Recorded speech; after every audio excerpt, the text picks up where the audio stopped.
प्रश्न नंबर 4, बिंदु 2i minus जे plus के से होकर जाने वाले समतल का सदिश समीकरण ज्ञात कीजिए जो सदिश 4i प्लस 2j माइनस के पर लंब है। तो बच्चों प्रश्न नंबर 4 में हमें बिंदु 2i माइनस जे प्लस के से होकर जाने वाले समतल का सदिश समीकरण पूछ रहा है। यानी एक बिंदु ए का पोजीशन वेक्टर OA कहते हैं और वो हमको दिया है 2i माइनस जे प्लस के। ए बिंदु उस समतल पर है, उससे होकर जाने वाले समतल का सदिश समीकरण निकालना है। जो सदिश, एक और सदिश हमें दिया है और उसको हम n कह रहे हैं, नॉर्मल वेक्टर है, वो उसके लंबवत है, इसलिए n कहेंगे। 4i प्लस 2j माइनस के है। इसके फिगर को बच्चों आप ध्यान से देखें, फिगर बनाने से और प्रश्न स्पष्ट हो जाता है।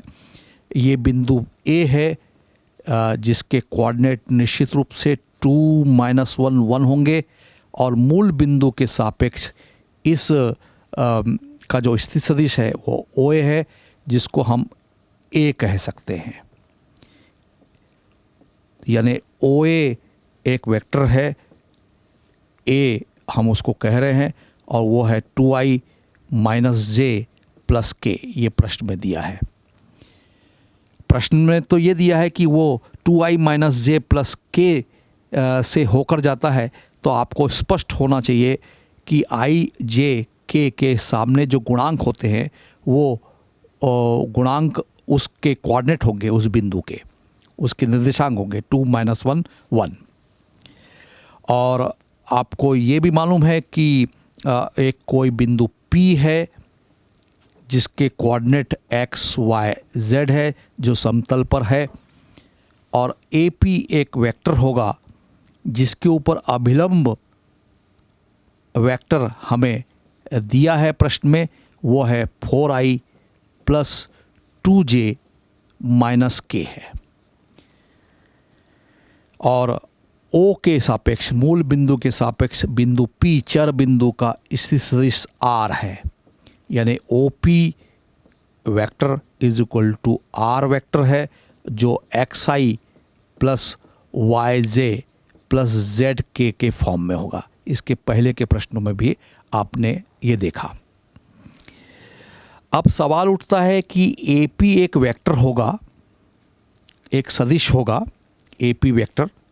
यदि मैं उसको कैलकुलेट करना चाहूँगा तो P का सदिश यानी OP और OA का अंतर होगा, माइनस होगा। और आपको मालूम है कि AP वेक्टर में OP R क्लियर दिख रहा है चित्र में भी, और माइनस ये A है। और AP वेक्टर पर, AP सदिश पर जो समतल पर है उस पर एक लंब वेक्टर प्रश्न में दिया है, वो n है, वो परपेंडिकुलर का साइन है। ये आप चित्र में देख रहे हैं कि AP समतल पर है और समतल पर अभिलंब n सदिश उस पर लंबवत है, तो निश्चित रूप से AP डॉट n उनका अदिश गुणन 0 होगा। क्यों होगा?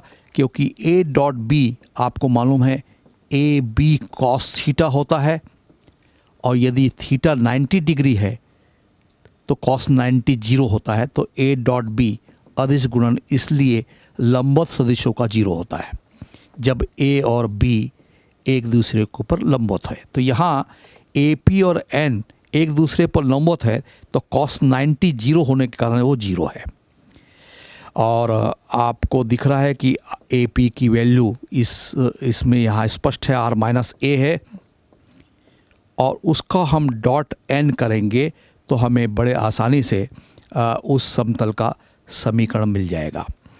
तो R dot n minus A dot n is equal to, हम 0 इसको सिंप्लीफाइड करके लिख सकते हैं, और R डॉट n आपको दिया है 4i प्लस 2j माइनस के, ये n का मान है। इसको हम एक समीकरण बोल दें, इसको 2 कह दें और इसको 3 कह दें।